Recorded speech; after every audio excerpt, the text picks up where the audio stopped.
Hi dear students, welcome back to Xylem learning. Abdulla സാറാണ്. ഇന്ന് നമ്മൾ വന്നിരിക്കുന്നത് പൊളിറ്റിക്കൽ സയൻസിൽ കഴിഞ്ഞ വർഷങ്ങളിലൊക്കെ വന്നിട്ടുള്ള ഒന്ന് രണ്ട് ക്വസ്റ്റ്യൻസ് ഡിസ്കസ് ചെയ്യാൻ വേണ്ടിയാണ്. അപ്പോൾ എല്ലാ മക്കളും കംപ്ലീറ്റ് ആയിട്ട് എന്ത് ചെയ്യുക, ക്ലാസ് കാണുക കേട്ടോ. ഓക്കെ, അപ്പോൾ നമുക്ക് എന്തായാലും നേരെ ചോദ്യത്തിലേക്ക് പോകാൻ വൈകിപ്പിക്കുന്നില്ല. മോസ്റ്റ് ഇമ്പോർട്ടൻ്റ് ആയിട്ടുള്ള ഒരു ക്വസ്റ്റ്യൻ തന്നെയാണ്.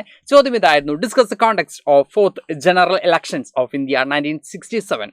1967 നാലാം പൊതുതെരഞ്ഞെടുപ്പ് കാലത്ത് ഇന്ത്യയിൽ നിലനിന്നിരുന്ന സാഹചര്യങ്ങൾ വിശദീകരിക്കുക എന്നുള്ളതാണ് നമ്മുടെ ചോദ്യം. അപ്പോൾ നമ്മൾ അതിനു മുമ്പുള്ള തെരഞ്ഞെടുപ്പും അതിനുള്ള കാലഘട്ടവും ഒക്കെ പഠിച്ചു വെച്ചിട്ടുള്ളതാണ്. അപ്പോൾ ഈ ഒരു കാലഘട്ടം മക്കൾ എന്തായാലും പഠിച്ചു വെച്ചിട്ടുണ്ടാവും അല്ലേ? ഈ ഒരു കാലഘട്ടത്തിൽ എന്തായിരുന്നു ഇന്ത്യൻ തെരഞ്ഞെടുപ്പ് ഉണ്ടായിരുന്നത്, എങ്ങനെയൊക്കെ ആയിരുന്നു എന്നുള്ള കാര്യങ്ങളൊക്കെ മക്കൾ പഠിച്ചിട്ടുണ്ട്. നമുക്ക് നേരെ ടോപ്പിക്കിലേക്ക് തന്നെ പോവാം, ആൻസറിലേക്ക് തന്നെ പോവാം.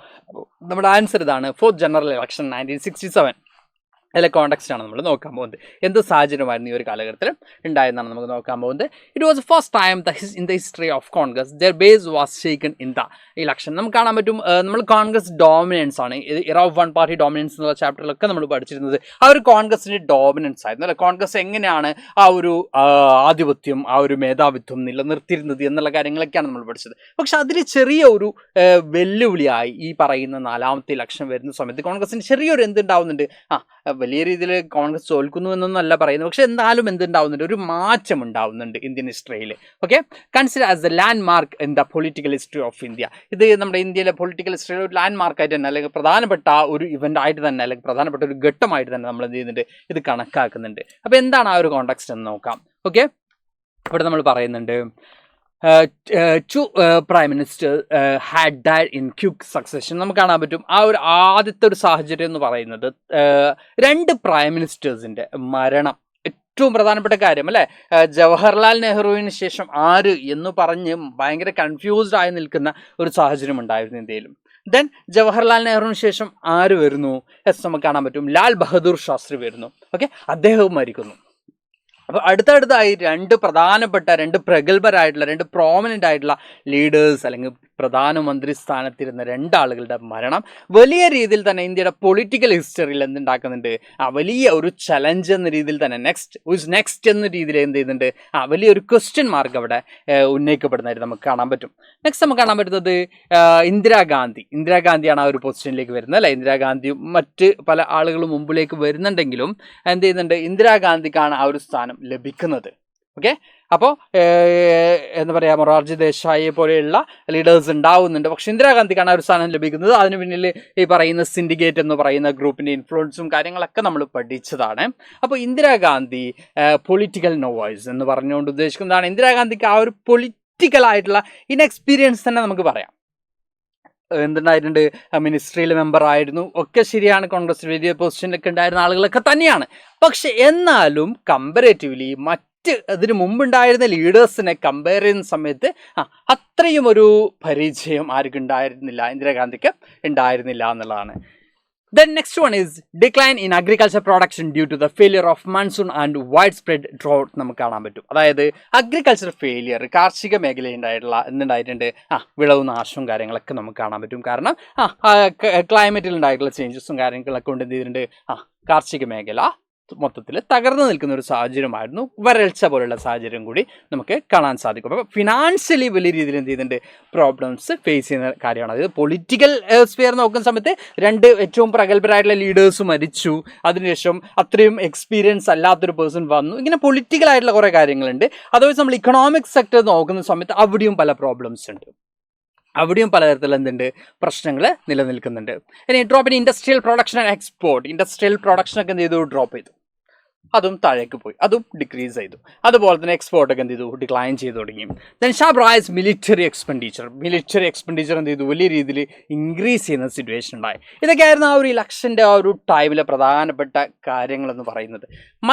മറ്റ് പൊളിറ്റിക്കൽ പാർട്ടീസൊക്കെ എന്ത് റിയലൈസ് ചെയ്തു, നമ്മളൊരു ഗ്രൂപ്പായി നിൽക്കേണ്ടതിൻ്റെ പ്രാധാന്യം തിരിച്ചറിഞ്ഞു. അതായത് മറ്റ് പൊളിറ്റിക്കൽ പാർട്ടീസ് എന്ത് റിയലൈസ് ചെയ്തു, നമ്മളിങ്ങനെ സിംഗിളായി നിൽക്കുമ്പോൾ ആണ് എന്ത് ചെയ്യുന്നത്, കോൺഗ്രസിന് ഇത്രയും വലിയൊരു മേജർ പോപ്പുലർ സപ്പോർട്ട് ഗെയിൻ ചെയ്യാൻ പറ്റുന്നത്. അപ്പോൾ നമ്മൾ എന്ത് ചെയ്യുക, ഒരു ഗ്രൂപ്പായി നിൽക്കുക എന്ന് ആര് റിയലൈസ് ചെയ്യുന്നു, ഓപ്പോസിഷൻ പാർട്ടീസ് റിയലൈസ് ചെയ്യുന്നതായിട്ട് നമുക്ക് കാണാൻ പറ്റും, അവർ തിരിച്ചറിയുന്നതായിട്ട് നമുക്ക് കാണാൻ പറ്റും. ഇതും ഈ കോൺഗ്രസിൻ്റെ ആ ഒരു ഇലക്ഷന് ഫേസ് ചെയ്യുന്നതിൽ പ്രധാനപ്പെട്ട ഒരു ചലഞ്ചായിട്ട് നമുക്ക് എന്ത് ചെയ്യാൻ പറ്റും, കൺസിഡർ ചെയ്യാൻ പറ്റും. ഓക്കെ, അപ്പോൾ ഞാൻ പറഞ്ഞിരുന്നു രണ്ട് പ്രധാനപ്പെട്ട ചോദ്യങ്ങളാണ് നമ്മൾ ഇന്ന് ഡിസ്കസ് ചെയ്തതെന്ന് പറഞ്ഞിരുന്നു അല്ലേ? ഒന്ന് മലയാളം ഇതിൽ കൂടുതലുണ്ട് മക്കളെ.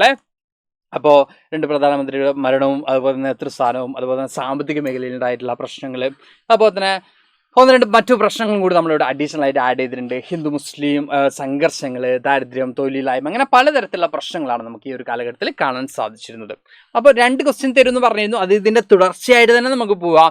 അതായത് ഈ കാലഘട്ടത്തിൽ വന്നിട്ടുള്ള ഒരു ആശയമാണ് non Congressism. Non Congressism separated question നമുക്ക് എക്സ്പെക്ട് ചെയ്യാം. അത് എന്താ ചെയ്യുക, അത് വേറെ തന്നെ ഒരു ക്വസ്റ്റ്യൻ നമുക്ക് എക്സ്പെക്ട് ചെയ്യാം. അതുപോലെ തന്നെ അത് ഇതിൻ്റെ കൂട്ടത്തിൽ തന്നെ നമുക്ക് പറഞ്ഞു പോകേണ്ട ഒരു കാര്യം കൂടിയാണ്. ഓപ്പോസിഷൻ പാർട്ടീസൊക്കെ എന്ത് റിയലൈസ് ചെയ്യുന്നുണ്ട്, ഈ പറയുന്ന എന്താ പറയുക നോൺ കോൺഗ്രസിസം ത്രൂ മാത്രമേ എന്ത് ചെയ്യാൻ പറ്റുള്ളൂ, ഈ കോൺഗ്രസിൻ്റെ അൺഡെമോക്രാറ്റിക് ആയിട്ടുള്ള ഒരു മെത്തേഡിന് നമുക്ക് എന്ത് ചെയ്യാൻ പറ്റുള്ളൂ, ക്വസ്റ്റ്യൻ ചെയ്യാൻ പറ്റൂ എന്നൊക്കെ ആര് ആർഗ്യൂ ചെയ്യുന്നുണ്ട്. റാം മനോഹർ ലോഹ്യ പോലെയുള്ള എന്താ പറയുക ഓപ്പോസിഷൻ ലീഡേഴ്സ് ആർഗ്യൂ ചെയ്യുന്നതായിട്ട് നമുക്ക് കാണാൻ പറ്റും. അപ്പോൾ അത് നമുക്ക് ഇതിനോട് കണക്ട് ചെയ്ത് തന്നെ പോവാം. ഇപ്പോൾ പറഞ്ഞ ആൻസറിനോട് കണക്ട് ചെയ്ത് തന്നെ പോവാം. പക്ഷേ ഇത് സെപ്പറേറ്റ് ഒരു ക്വസ്റ്റ്യൻസ് നമുക്ക് എന്ത് ചെയ്യാം, എക്സ്പെക്ട് ചെയ്യാം. അപ്പോൾ എന്താണ് non Congressism? Parties opposed to the Congress understood that their scattered votes kept in Congress in power. അവരുടെ വോട്ടുകൾ ഇങ്ങനെ സ്പ്ലിറ്റായി പോകുന്നതാണ് കോൺഗ്രസിന് ഇത്രയും ഡോമിനൻസ് എസ്റ്റാബ്ലിഷ് ചെയ്യാനുള്ള കാരണം എന്ന് ഓപ്പോസിഷൻ പാർട്ടീസ് എന്ത് ചെയ്യാണ്, റിയലൈസ് ചെയ്യാണ്, തിരിച്ചറിയാണ് ചെയ്യുന്നത്. To defeat the Congress in the elections ideologically different political parties formed anti Congress front.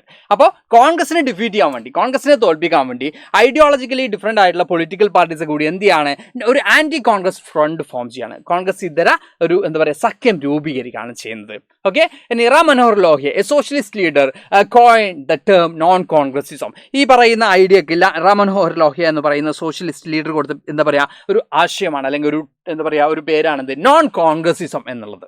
Okay, his theoretical argument: Congress rule is undemocratic and opposed to the interest of common people. അതായത് റാം മനോഹർ ലോഹ്യ പറയുന്നത് Congress rule എന്ന് പറയുന്നത് complete ആയിട്ടും undemocratic ആണ്, ജനാധിപത്യ വിരുദ്ധമാണ് കോൺഗ്രസ് ഭരണം.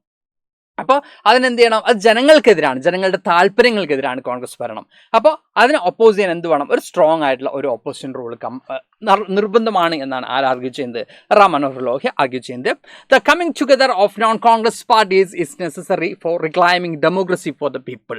ജനങ്ങൾക്ക് വേണ്ടി ജനാധിപത്യം സംരക്ഷിക്കണമെങ്കിൽ എന്ത് വേണം, കോൺഗ്രസ് അല്ലാത്ത ഒരു ആൻറ്റി കോൺഗ്രസ് ഫ്രണ്ട് അല്ലെങ്കിൽ നോൺ കോൺഗ്രസ് പാർട്ടീസ് ഒക്കെ കൂടി എന്ത് ചെയ്യണം, ഒന്നിച്ച് നിൽക്കണം എന്നുകൂടി ആർഗ്യൂ ചെയ്യുന്നുണ്ട്, റാം മനോഹർ ലോഹ്യ ആർഗ്യൂ ചെയ്യുന്നുണ്ട്. അപ്പോൾ എന്താണ് നോൺ കോൺഗ്രസിസം എന്ന ചോദ്യത്തിന് കൂടി മക്കൾ എന്ത് ചെയ്യണം, അവിടെ ആൻസർ കൊടുക്കണം. ഓക്കെ, അപ്പോൾ കോൺഗ്രസ് അല്ലാത്ത, കോൺഗ്രസിനെ എതിർക്കുന്ന ഒരു വിഭാഗം ആളുകൾ കൂടി രൂപീകരിക്കുന്ന ഒരു ആശയമാണ് non Congressism. Anti Congress front ആണ് എന്ത് പേരിൽ അറിയപ്പെടുന്നത്, നോൺ കോൺഗ്രസിസം എന്ന പേരിൽ അറിയപ്പെടുന്നത്. അപ്പോൾ 2 പ്രധാനപ്പെട്ട കാര്യങ്ങളാണ് നമ്മൾ ഡിസ്കസ് ചെയ്തിട്ടുള്ളത്. 4th ജനറൽ ഇലക്ഷനും നോൺ കോൺഗ്രസിസം എന്താണ് എന്നുള്ള കാര്യം നമ്മൾ ഡിസ്കസ് ചെയ്തു.